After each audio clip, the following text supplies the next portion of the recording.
min ye ala ta ye o bɛ fɔ n kɔrɔkɛ don n ka bonya baba yɔrɔ la fana mais kunu a ye video dɔ kɛ a ye a adresse na a ye kuma caman fɔ mais a ma digi na nka kun ka di n ye a kun ka n wele privé la ka n ladi komi a yɛrɛ ko cogo min na k'a bɛ ladi kuma caman o tɛ basi ni Mandela ye n kɔrɔfɔbaga ye n kɔrɔfɔ n'a ye nɛni fana nɛnibaga ye nɛni hali sini ni ne ni Mandela ye ɲɔgɔn ye n'a ko n ka n sigi duguma k'an can bɛ n sigi sabula n kɔrɔkɛ don komi n y'a fɔ aw ye cogo min na ne na to video kɛ la ne ye exemple ta video mani 3 de kan Jo Bala Mandela Cissé ani Kalafish olu de kun ye ne ka idole ye ne y'a ta olu de fɛ ne kun bɛ gɛrɛ olu de la ne kun bɛ ladilikan ɲini olu de fɛ nka ni a ma ɲa Siko ye fɛn dɔ kɛ n'a ma ɲa kun ka di n ye kɔrɔkɛ kun ka don kun privé la a k'a fɔ n ye o de kun bonya ka bon nka kɔrɔ ye ne ni minnu bila minan kelen kɔnɔ ne ni video mani tɔw mina ni u ka différence fu i ye i kan ka dɔɔni dɔnna nka i tɛ bɛrɛ dɔnna sabula n b'a dɔn i ye hɔrɔn ye wa n b'a dɔn i bɛ gundo mara an ye gundo caman partager m'a mɛn mɔgɔ da mɔgɔ ma deli ka ne ye kuma o kuma fɔ e ye Mandela ye ma deli k'a mɛn ko mɔgɔ dɔ delila ka sigi kuma in kan i y'a bɛɛ to i kɔnɔ wa i ko bɔgɔ bɛ don i tulo la n'a ye o y'i ka hɔrɔnya ye tiɲɛ don n b'a dɔn i ye kasɔnge ye parce que kasɔnge ka hɔrɔnya fanga ka bon kosɛbɛ nka ne ni video mani tɔw ka différence ye min i b'a dɔn wa yani ne ni adamaden ka gɛrɛ ɲɔgɔn na an bɛ se ka kɛlɛ ne bɛ se k'i nɛni ne bɛ diɲɛ kuma bɛɛ fɔ i ma mais une fois i ni ne jɛra an ye adamadenya kɛ i kɛlɛli haramuyara Siko ma o ne ni tɔw ka différence ye ni yani ne n'i ka gɛrɛ ɲɔgɔn na ne bɛ se k'i kɛlɛ n bɛ diɲɛ fɛn bɛɛ fɔ i ma mais une fois i ni ne jɛra an y'an tɛgɛ don minan kelen kɔnɔ ka dumuni kɛ ka adamadenya partager an ni ɲɔgɔn cɛ i ni ne tɛ kɛlɛ o kɔfɛ an bɛ se ka fɔ ɲɔgɔn kɔ hakilina la mais nɛni tɛ bɔ a la dɔgɔyalima t'a la a bɛ kɛ dans le grand respect o ye Siko ka spécialité ye bɛɛ b'o dɔn ne la waati dɔ kɛra ne ye Mandela kɛlɛ Arasbachi nɔfɛ mais o kɔfɛ n'a jɛlen fo n ka furu yɛrɛ la n y'a wele a nana n ka furu siri la yarɔ e ka hɔrɔnya e nana hɔrɔnya juru don ne kan na ne ni o bɛ sa ten e kan ka kɛlɛ bɛɛ fɛ fo ne Siko n kɔrɔkɛ de don n kun bɛ fɛ a ka n wele n ka numéro b'a bolo peut-être n ka numéro kura n ye numéro changer o t'a bolo mais kɔrɔlen kɔni kun b'a bolo mais hakili la n'a mako sera n ka numéro la a bɛ mɔgɔ caman dɔn minnu bɛ ne ka numéro sɔrɔ ka d'a ma nka o tɛ baasi ye il n'est jamais trop tard kɔrɔ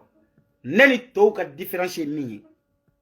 ne ni mɔgɔ tɛ kɛlɛko fila kɛ ka jako fila kɛ wa ne ni mɔgɔ tɛ jako kelen kɛ ka kɛlɛko fila kɛ ni ne kɛlɛla soit an bɛ kɛlɛ in continuer de fo habu walima n'an ko an ye kɛlɛ in ban a bɛ ban pour de bon an tɛ kɛlɛ min kɔfɛ o kɛlɛ ban de bɛ kɛ o hɔrɔnya ne ye maraka de ne bɛ tan de n'i ye juguman kɛ don min na hali ni diɲɛ bɛɛ y'a fɔ ni ne tɛ se ka juguman in f'i ma privé la n bɛ mantu n tɛ bɔ réseau kan k'i nɛni o ye ne ka adamadenya tagabolo ye yani ne ni mɔgɔ bɛ yen n bɛ exemple kelen di Baba Cabral Camara yani ne ni Baba ka jɛ ne ye Baba kɛlɛ mais depuis don min na ne ni Baba jɛra ka na bila bi la fo ni y'a ka ɲuman fɔ sinon a ka juguman hali ni n ma se k'a fɔ n bɛ mantu a kan e Mandela bɛ ten wa video mani 100 bɛ ten i ni ne bɛ jɛ i ni ne bɛ se ka kɛlɛ yani an ka jɛ mais n'an jɛra i ni ne tɛ kɛlɛ bilen o ye ne ka adamadenya tagabolo ye comme kɔrɔ yɛrɛ ka video kɔnɔ a ko anw ye mɔgɔw ye mɔgɔ minnu u bɛ bɔ k'i défend o kɔrɔ de ko sini u bɛ i nɛni ko exemple a y'o ta Imam Dicko kan n b'a ɲini malien bɛɛ fɛ a ye taa video dɔ ɲini ka na Siko kumakan filɛ a bɛ ka Imam Dicko défend n'aw nana n'a ye n bɛ mantu yani diɲɛ wuli cɛ n tɛ Dicko buruja kabi ala ye ne dan ne ma Dicko défend parce que Dicko ma kɛ ne ka hakilina ye tile kelen hali ni Dicko ye ɲuman kɛ ni malien bɛɛ y'a fɔ k'a ɲana ne Siko bɛ mantu a kan parce que n b'a dɔn manipulation don a kɔfɛ fɛn wɛrɛ min bɛ ka na o kama hali Dicko ka ɲuman ne Siko t'a fɔ munna n t'a fɔ parce que kana mɔgɔ ka ɲuman fɔ sini ka tila k'i sigi ka kɛlɛ o de ye ne ka principe ye o de la adamaden ni ne y'a dɔn fɛn dɔ b'i concerné inne dun hadamadenya de temene inine che ne be mantu oka kuma chama be fo Facebook sanfɛ ne siko do be ne attaque indirectement comme be attaque directement chogomina mais ne be mantu ka sabu ke muyi hadamadenya min temena ni nyogoje ne maraka di hadamadenya afanga ka boni siko bulungu jugu neni to ga différencier ni di nete jama mako be mina ne ka sira foite jama taina ne ka principe ne bo de respecter djembe be se ka fo siko ni moi ça me rend ni chaud ni froid ni mingo ki be siko fe o kelendo ni ko te siko fe ami me da igual ni ko be ne fe mieux mais ni ko te ne fe ami me da igual o be kelele ma quoi mais ne kun bonya kadine ko jugu nani video manun to ante minangele wono nani adamaden to benika principe du ibe sa soro jogo jugu do benela ote olute so oma ibe ta soro jogo nyuma do benne fanana jugu man do bo lu yere fanana na te so oma nani adamaden différence wi nema tugu mogo katla kani kana sige réseaux sociaux ka ki buruja non ne toke neto mogoy o fien machi an wadugo ne fama marati mais comme kuma yara be mun no fe comme musokoroba doye video doke ko ga galon tige ko ne o kan galon tige ya fo urukia mandela ega korona urukia te musokoroba ide ntafo ne badde me minga corona yi mais ne koromuso be minga corona yi way ne koromuso be minu ngo koroni urukia yi urukia te ne baflay kele faso jo keneka bayata la shitigia tala demisenia tala bela jale ga drapeau couleur de vert jaune rouge wak bama saba de bambetaka abe malien di nous sommes tous égaux en droit et en devoir nimi nani sigi ni galontige malama musokoroba mine kani sigi jie jama nyana ka galontige a defula mina sigi ko maye galontige ni musokoroba kunya galontige ka dembayala dengunde soro mi ma foko maye galontige na kunya galontige misiri kono dengunde soro ko maye galontige mais na nani sigi jamana jo keneka anga jamana nyemogo e ka nyemogo ne ka nyemogo ale ka nyemogo mi sigira mali be kuna mi me mali be coiffé na ko fiente chi na nani sigi ko nene publiquement ka galonda o la publiquement ambo galon kelen takabo o anga nyemogo fana na publiquement nye musokoroba inda ka jamana nyemogo da menga jamana nyemogo ta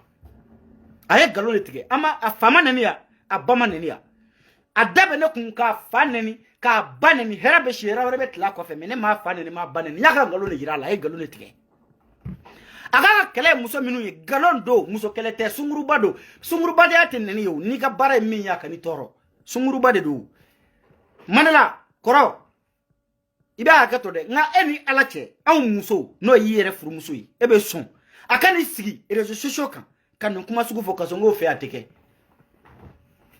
muna ama ate son ake parce que dambe ta permettre kele aka horonya ta permettre fila aka adamadenya ta permettre saba wa abe furu mina furu ta permettre ne muso masonga ke mulo bali de be sigi réseaux sociaux ka kake muso mulo bali muso mi ma yere bonya bange ba mi ma yere bonya muso mi ya yere do muso yi hali duk kuma o date do ala ni chew bora ima mande kasonga o fei ni eranyo me sigi bulongo no ko dugu tigu kana ka décision dota dugu kono walma dutigu kana décision dota du ngankonga hali ni musokoroba dobe ni oye du dembe wolo o te wola keneka ni eranyo mbana do beta contrôle ke ubaye koma an sigira bulongo no bi anya décision dota an bena nindika musokoroba ka hakilina de abaka mugokoroba hakilina di me kabi ala ejenda kaso nga fe muso mati sigi décision meta bulo mi ngono du bulongo no dutigu sigiro la muso mi sigi jamana tigu sigiyoro la muso mi sigi dugutigu sigiyoro la muso mi sigi muso sigiyoro kele ne be muso la billahi bonya abi sigi bonya de kono karama kono horonya kono muso e bonya fende muso te dogal ma fe mais ni muso mi nya yere bonya obeto sokono ni muso mi nya yere bonya obeto ka sutura ko fe mais ni muso mi nani sigi réseaux sociaux ko fe kida ka pre foka bochi ota yere bonya muso ya Valérie Manganga seme ola quoi o te 8 mars mérité ambo burujadi kayira la ka foko na malo ka dogo molobale finya tira dube kono bamako do de bi bama ale na na seyon ne babe o mana ne muso be o mana ere muso fila be koro olu mana ale be ka minnu defend Bubey etlekele gogo sigile kam mana kanfo parce que dongono do a dambe ta permettre mais comme gogo dambe ta permettre ay muso molo bali do nyini min malo ka dogo horonya te min ngaso dambe te min ngaso min bay furu chamange min bate furu valeur do ayo de wole kana ko e kana kuma ne place la avec un muso min defa no e Karim Keta muso e mami dabara be mami bolo mami te bobo eu avec un bokale be ka muso min defa on te bobo eu kuma dabo lukun mais muna olu ya doko le furu muso olu e tia do muso yi olu e dendo masawi olu bora du dametigi du de kono olu bora horanya du de kono olu bora mugoba du de kono olu bora kabila du de kono sina muso de be olu la jama de be ko olu laje jede be ko olu laje o de kama olu masonga nu sigi mais comme ale malo ka dogo ale ka nangaraba mina faleno ale sunguru baye ale be se du fere la ale be ni sigi sisa ka kuma muso to no la nasongo ko kuma na fara ko nasongo daga gele no kele wulila na yakila dutugu de bo keleke furu muso be nasongo bo e ko dumunu ko de ba l'intéressé dumunu ko ba intéressé effectivement mais ka finyene muso molo bali ole bonya manga no nani dano jamana ko kuma la amoga molo baliya foye ko bla place la sinon ne lamé ba ko mo kemebe kan la dia muso do ube commentaire ke ube comment wa écrit commentaire la kabla mais ni a fo kube ka mi fo commentaire la ku kata fo vidéo kono fo ku sa ute son muna ute son seranyate muna ute son ka fo ka droit bola droit bu bolo muna ute son kube ka ko muna ko dole be ka marfata ka sigu kuna ai ute ka menacer droit bu bolo mais muna ute ka ke dambe horanya mumbula munyu ni sabali mumbula musabe mi munyu ni cheba kora ya munya besa na fara ko muso bonya fe ma fo ko chew fana dogal ma fe yon surtout jamana kutigi ni jamana nyamo ko dogo ya mbi dogo ya